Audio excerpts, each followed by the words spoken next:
মাধবদী ওলামা পরিষদের মাহফিল 4 ডিসেম্বর বৃহস্পতিবার। এখানে প্রধান অতিথি হিসেবে উপস্থিত থাকবেন আওলাদে রাসূল সৈয়দ আশরাফ মাদানী দারুল উলুম দেওবন্দ ভারত এবং আমন্ত্রিত ওলামায়ে কেরাম আল্লামা নুরুল ইসলাম অলিপুরি সিলেট, আল্লামা মামুনুল হক সাহেব ঢাকা, খালেক সাইফুল্লাহ আইয়ুবী, ওবায়দুল্লাহ হামজা চট্টগ্রাম, যিনি বহু জ্ঞানের অধিকারী, আপনারা ওনাকে চিনেন। বিশেষ করে আরবি, ইংরেজি, আরও কয়েক ভাষায় উনি পণ্ডিত্য অর্জন করেছেন।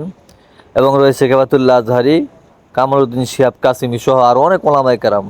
ইনশাআল্লাহ সকলকে এই মাহফিলে উপস্থিত থাকার জন্য বিশেষভাবে অনুরোধ করা হলো।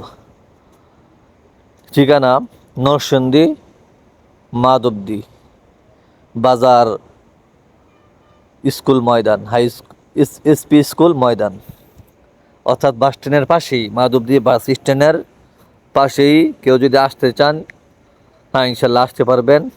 যাতায়াত ব্যবস্থা খুবই ভালো, এবং